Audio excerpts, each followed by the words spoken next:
rotate your phone. You can't turn your phone while recording. No. Or is this okay? Is it on? Is it? Oh, I think I'm live. I don't know. I think I am. It said to rotate our phone. We're not sure if this is coming through or not. But anyway, welcome, welcome, welcome. Here we are. Oh, yeah, we have to rotate the phone. Okay. I don't know if you can hear me. So should I just switch it? Yeah. Oh, for sure you could hear me. Okay. Wait a minute. We're having a little technical difficulty here, but I think we might be... Okay. I think we're okay now. Welcome. We had a phone rotation problem. Welcome to our weekly Facebook Live edition here from Untangled Pearls. Happy Memorial Day. I hope everybody is having a safe holiday and eating your hot dogs and whatever you do on Memorial Day, but practicing all your social distancing skills that we've all gotten so good with. First thing I want to say is thank you to everybody who has been supporting the store. We had a great opening on Thursday, Friday, and Saturday, these past 3 days. We have loved seeing some of you again and certainly enjoyed reconnecting. Thank you for wearing the face masks, doing the hand sanitizing, respecting the social distancing, and just being really great about that. It's so much fun. So we're going to do the same thing next week where our hours are going to be from 11 o'clock till 5 o'clock on Thursday, Friday, and Saturday. We're going to continue the face masks, the hand sanitizing, the 4 customers at a time in the store. If we need to have a line, we'll have a line. But it's been just great, and everybody has been wonderful. If you are uncomfortable about coming into the shop or need something before the Thursday, Friday, Saturday issue, we are still doing emails where we will fulfill your order and we can ship them, or you can pick them up curbside. So for emails, for orders that you want to do outside of the store, the best way to do that is through email. Shelley does a great job checking email, and Pam fulfills those orders. And the easiest thing for them is if you do email. And our address is untangledpearls@gmail.com. You can just let us know what you like. If you've seen something on Facebook, just reference it and make sure you include your phone number, so if we have questions, we can give you a call. You can also reach out to us through social media. That gets checked all the time, and we'll get back to you. Again, make sure you leave a phone number, or don't put a phone number on social media. We'll just contact you on social media. The worst way to get a hold of us is by the phone, because it doesn't always get checked like every half hour or hour. Sometimes it goes a 24-hour period, and the answering machine, sometimes the quality of the answering machine is a little difficult and we have trouble understanding some things, but we will get back to you if we get a phone order. So we're still doing the curbside pickup. If you would like that, just give us a call and one of us will come out. And if it's not Thursday, Friday, or Saturday, call the shop ahead of time. If there's somebody here, we will be happy to help you. And we're also still offering free shipping on orders over $75 until the end of the month. At the end of the month, that will get reevaluated depending on what we have to do with our store hours. The end of the month being the month of May. So thank you again for supporting the shop. It has been overwhelmingly wonderful, and it makes us all feel so good and so excited to serve you with some new projects and new things, and we're just really happy about how things are going. Shelley did want me to talk to you for 1 second before we get into our knitting versus crochet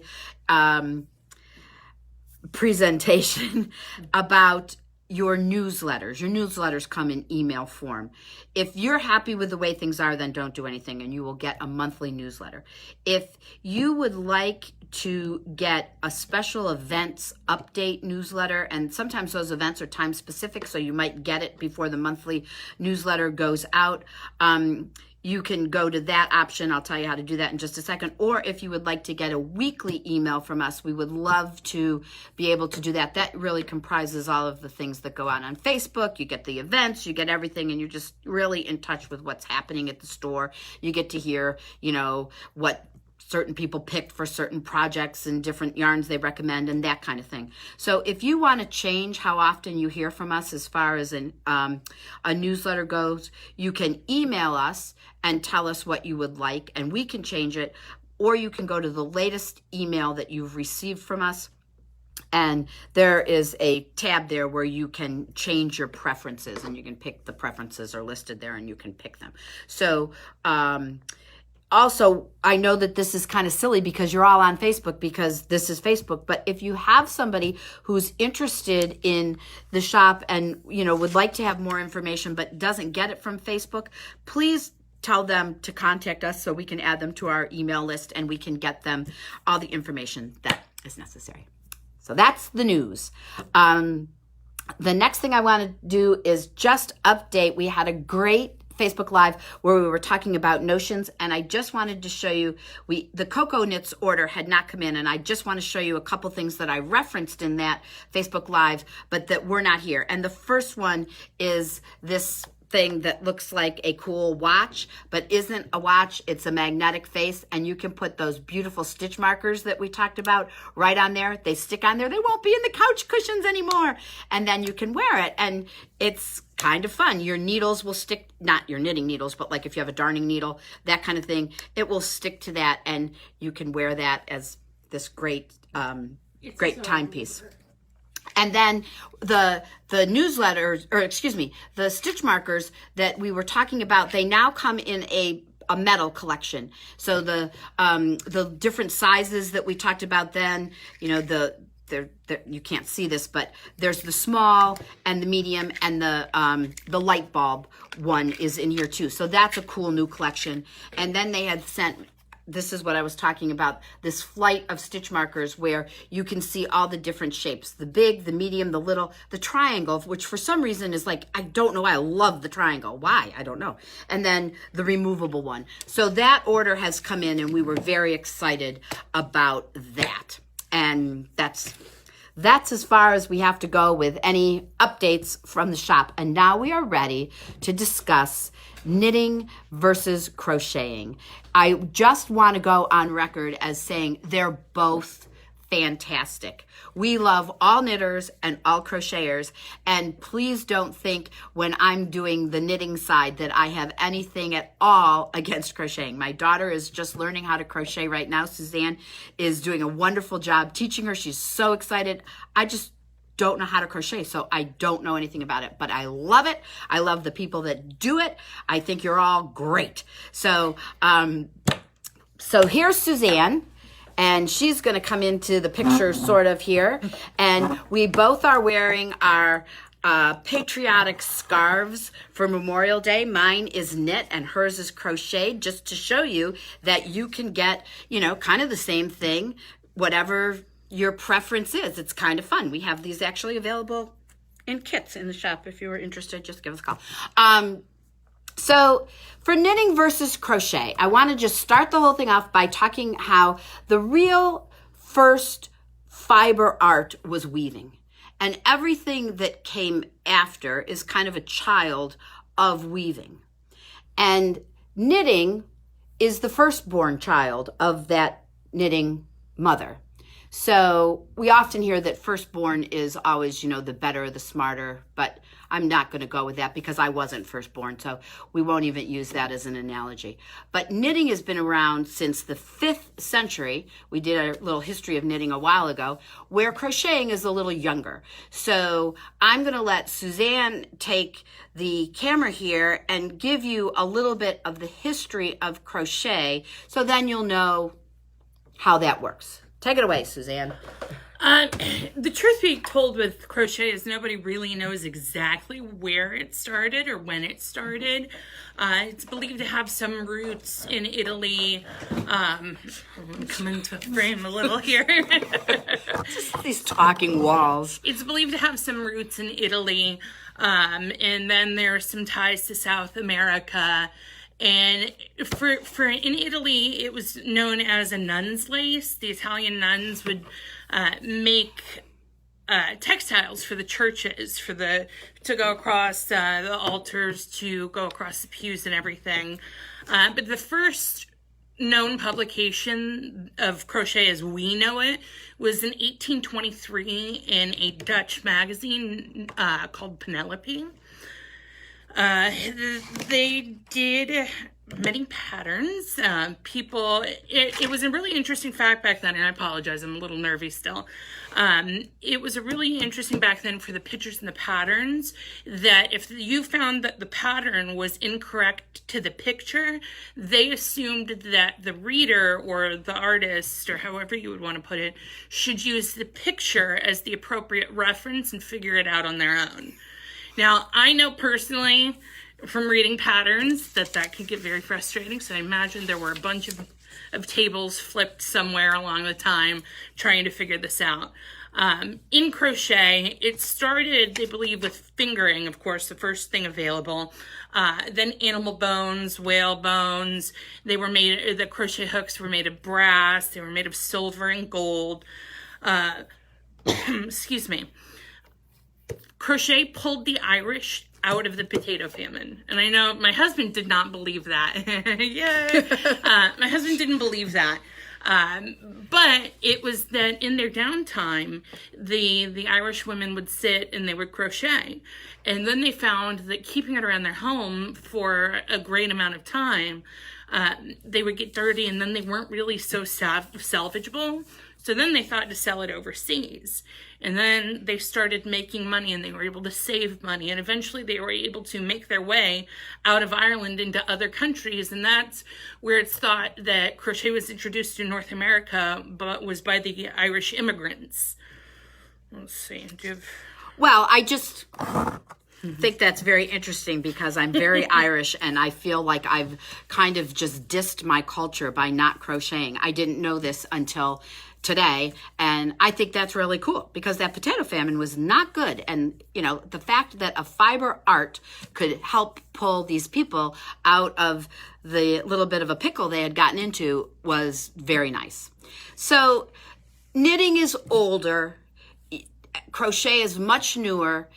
Both knitting and crocheting went through a little bit of a downtime after World War II. It wasn't quite as, things were new and shiny and everything was supposed to be machine made, and that showed your prosperity. And now both of them are enjoying a really, really wonderful comeback. So it's really nice to have both options available to you.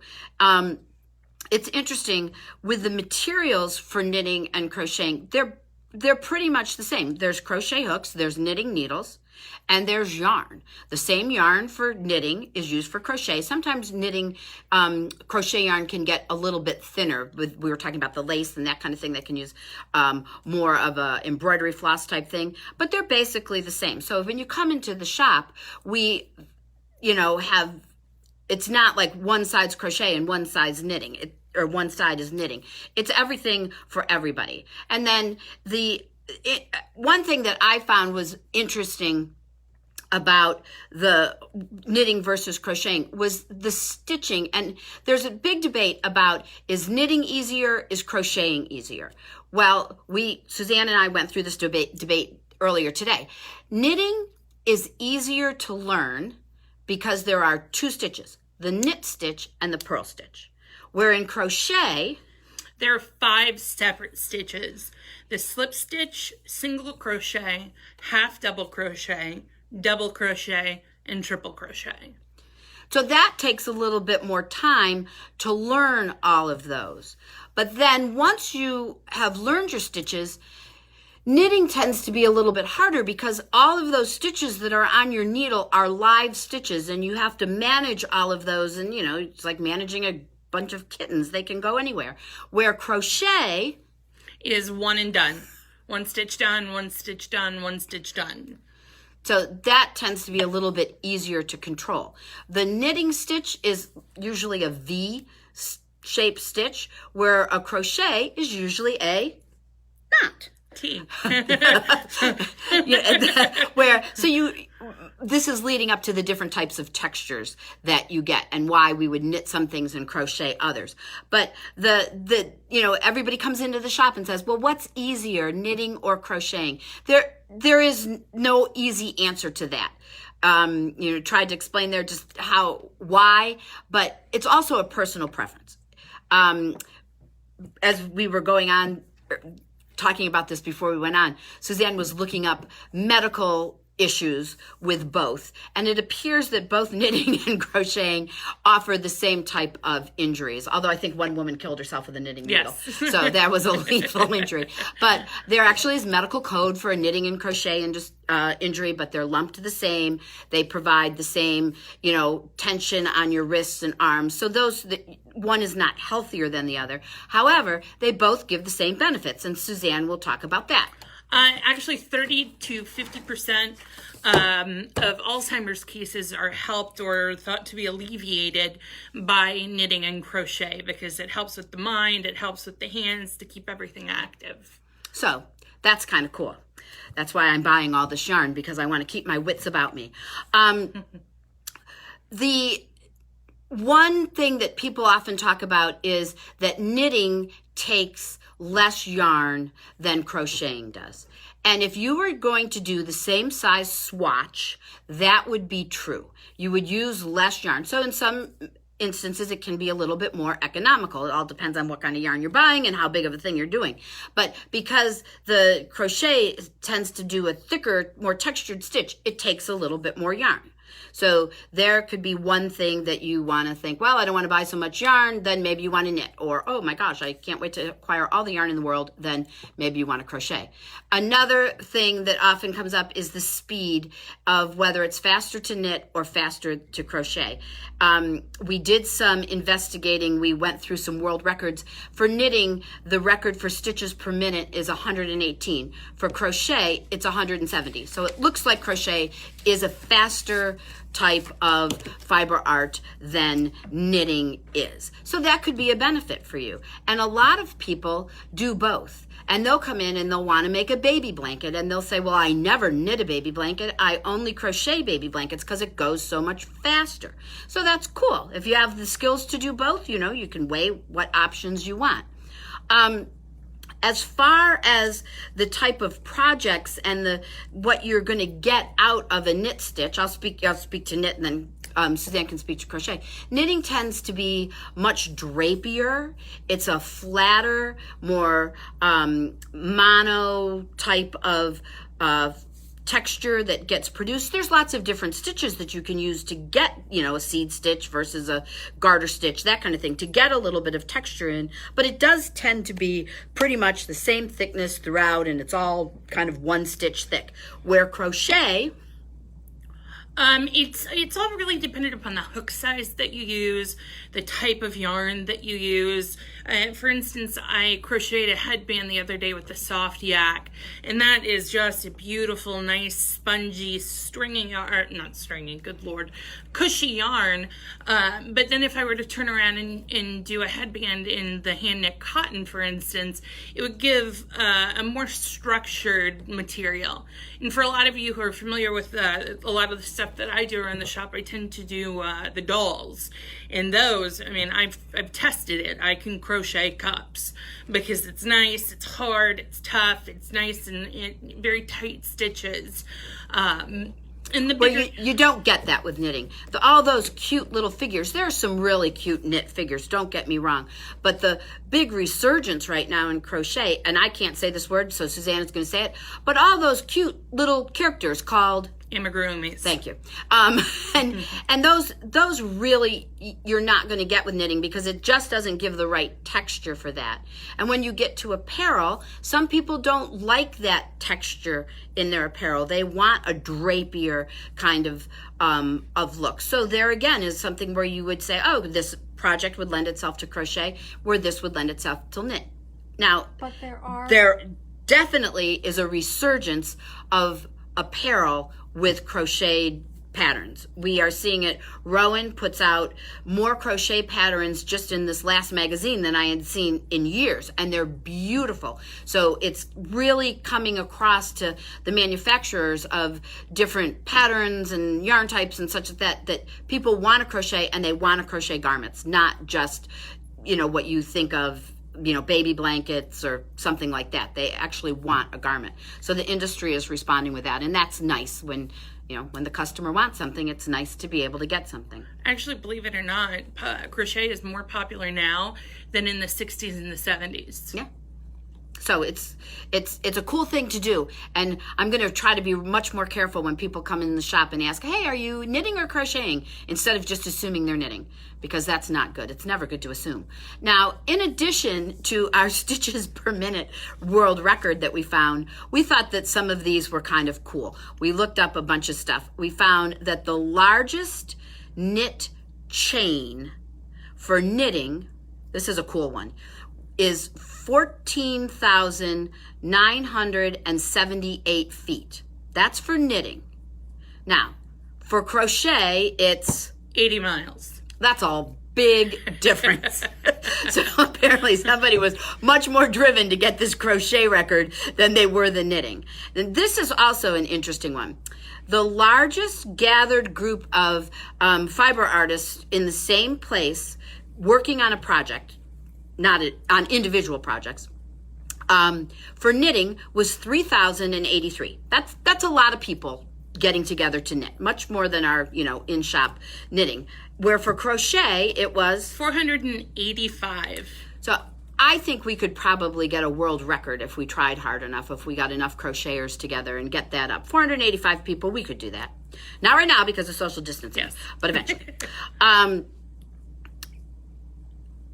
So we looked at some sculptures, and you got to look these up. This is really cool.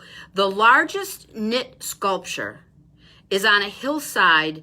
I believe it's in Italy, and it's of this pink rabbit that, yikes, you got to look it up.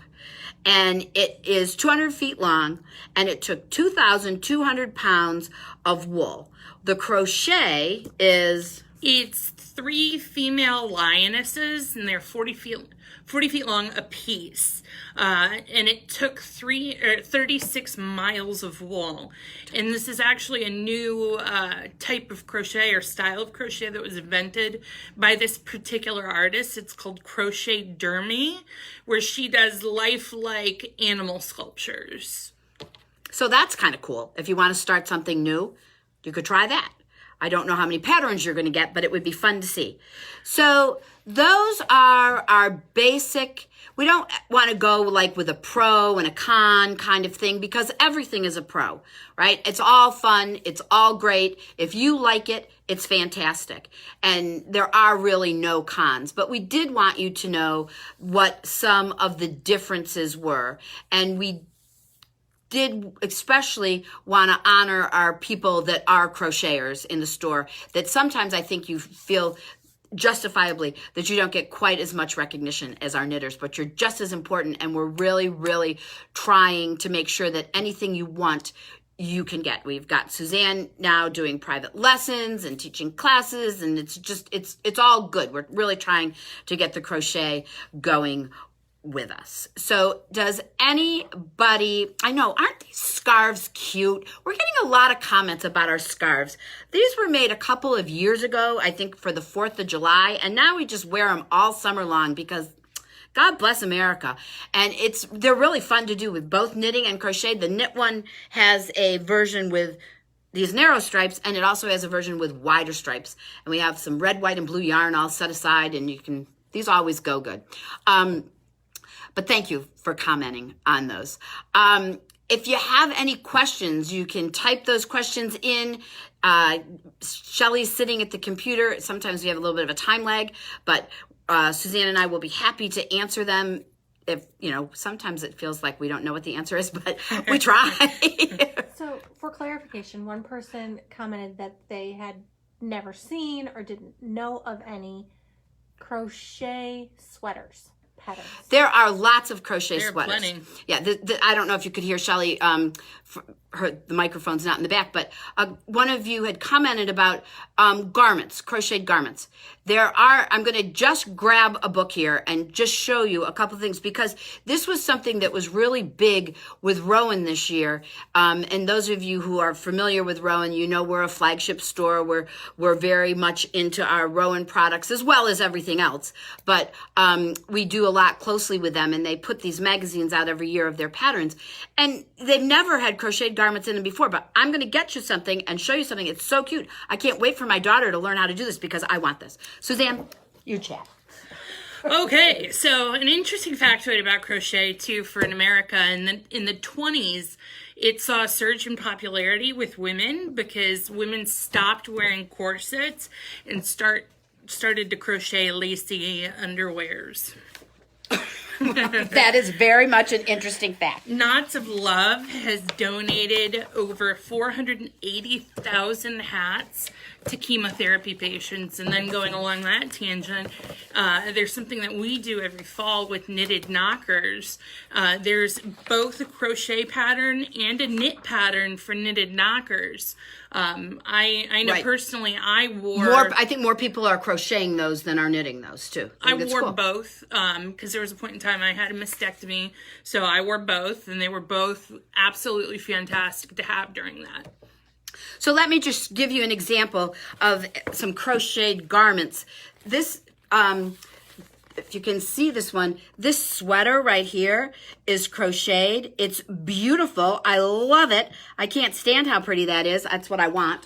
And then we have a really cute, like, little summer top that's crocheted. This whole book is crocheted garments, and a third of this book is crocheted. So there are a lot more patterns coming out that are very stylish and look like something that we would all want to wear. And now I happen to love a granny square blanket. I think they are the coolest thing. Arne and Carlos have this beautiful red granny square blanket that they have in one of their books. And when they were here this fall, they did a great crochet class with these flowers that made this blanket. I don't want to wear a granny square. And I think some people are still in the mindset that, oh, crocheting, you just do granny squares. That's not the case anymore.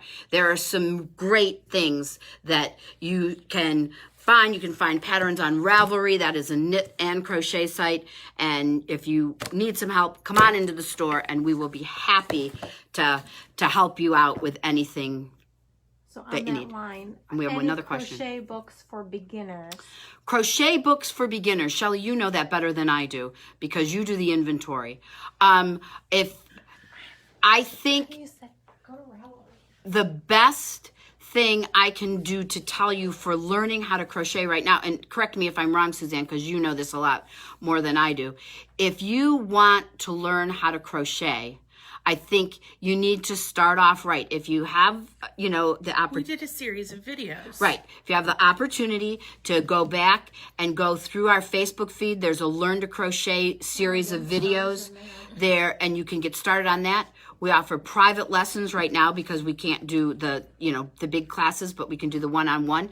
That's an offer. There's also some wonderful tutorials on beginning crochet on YouTube. If you can learn like that, I need to see it more dynamically in front of me than YouTube, but you can try that. I don't know of anything right off bat, but I will tell you that I will tell our owner, I'll tell Kathy, that we need to get some beginning crochet books in here because we have some beginning knitting ones and it is only right that everything is represented. But there are some, go back and check our Facebook page and go down to the videos and you will see Suzanne doing, what did you do, 3? Mm-hmm. 3 classes on beginning crochet, and hopefully you can get that. And then if you have any questions, you can call her and she'll know exactly what you're talking about. And yeah, Sharon, the tank top that I just did was crochet. And yes, whoever just asked the question about these scarves as a kit, yes, we do have them. We have the kits, we have the patterns, we have, if you like other colors, I mean, I know you want red, white, and blue, but if you want, well, maybe you don't, but I guess you do. We have the little pearls, we have the whole thing. So if you're interested in that, you can give us a call. Don't give us a call. Email us or send a message on social media, and we'll be happy to get that. Or come in Thursday, Friday, or Saturday. Could even do like a thin blue line for the American flag. Yes, there's lots of. I can. I'd be more than happy to. If you can send us a message to our Facebook page, just so it can kind of go on the list of things to do and things to shoot this week, I would be more than happy to. So that's, we really want to do what you need. So if you need Granny Square information, I'd like you to get it, and I would like a baby blanket made out of Granny Squares. I love them. I guess maybe I should learn how to crochet. That would be a good thing. But we've taken up your half hour here on Sunday afternoon. I hope you enjoyed my guest, Suzanne. She'll definitely be back in the future to talk about other things. If you have any topics that you want to know more about, send us a message, and we'll be happy to do a Facebook Live on whatever you need.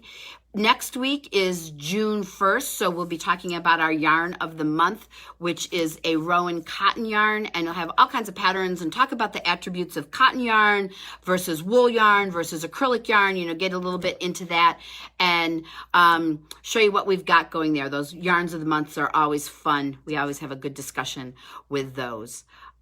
So hopefully I have answered, Suzanne has answered, we've helped you out a little bit here today. Thank you again for being such wonderful, wonderful, supportive customers of our shop. We could not do this without you at all. You've all been great. To all the new people that have tuned in from around the country and have contacted us, thank you and welcome. We're so happy that you're here, and we wish we could meet all of you face to face, and maybe someday you'll be in the neighborhood, and we can. And until then, just keep the social media stuff going, and know that we're here to do whatever we can for you. So again, happy Memorial Day.